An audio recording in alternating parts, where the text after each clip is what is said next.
Every child from every home deserves a chance to shine. We all have a part to play. The duty is yours and mine. The needs of children and their families are complex and diverse and cannot be addressed by one government or one organization or different departments working in isolation. While the care, protection, and development of young children are the core responsibility of parents, they cannot provide strong, nurturing environments on their own.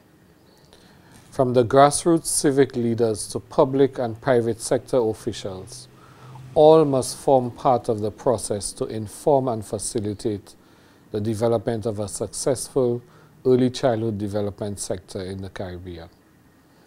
Quality early childhood development programs require governments to provide the legislative framework for the provision of quality, adequately resourced services, and for ensuring that standards are tailored to particular groups and individuals, as well as to the developmental priorities of particular age groups from infancy through to transition into school. In addition, governments need to proactively involve the private sector, civil society, and local communities in the policy debate, program development, implementation and monitoring of early childhood policies, as well as in guaranteeing the respect, protection, and realization of children's rights. But governments cannot do it alone. We need strong and equitable partnerships between the government, public services, families, and the private sector to finance early childhood care and education. This must become a reality if the early childhood development sector is to succeed. It is our experience that efforts to create building blocks for an integrated approach to early childhood development points to the need for a framework of collaboration across sectors within countries. This overall framework must be grounded in the science of early childhood development, and both public and private sectors must be engaged.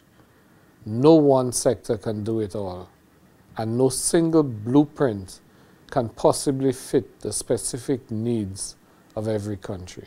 It is important to realize that the new knowledge about early childhood development has implications for all sectors, including tertiary education and government policy making related to quality of the labor force.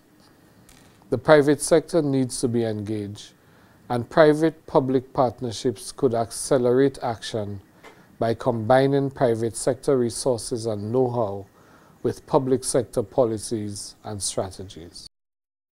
The FDCC lobbies with government and the private sector to enter into co-financing and co-partnership agreements, which in large measure constitute a social contract for ECD services targeting the socially vulnerable.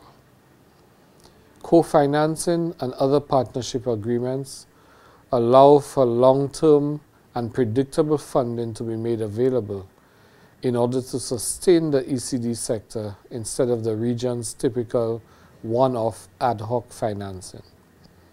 The FDCC is therefore positioned to be the most sophisticated representation of civic engagement in the sector, especially given our links to the corporate sector.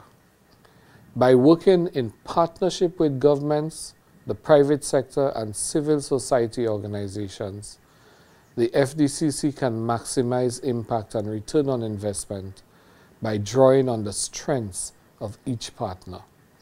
Ironically, Caribbean governments spend a much larger percentage of public money on primary and secondary education than many developed countries, but performance is not commensurate to that investment.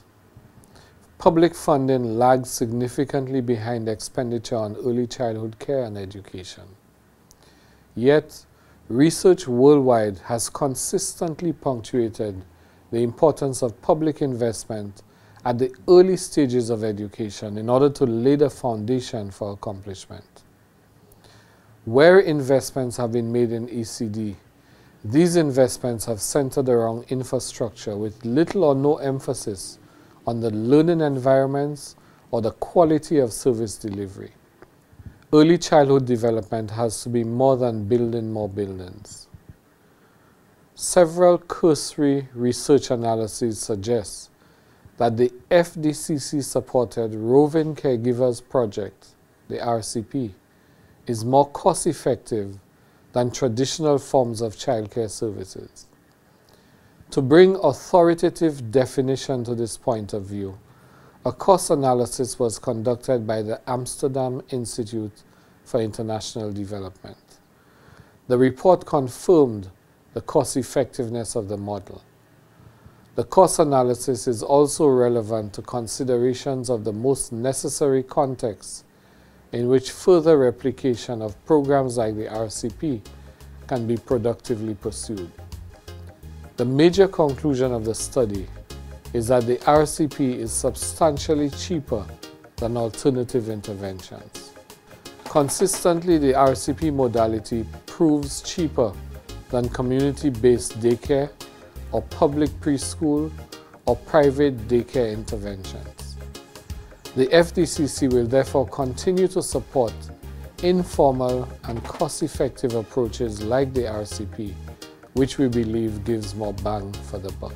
Give them hope and show them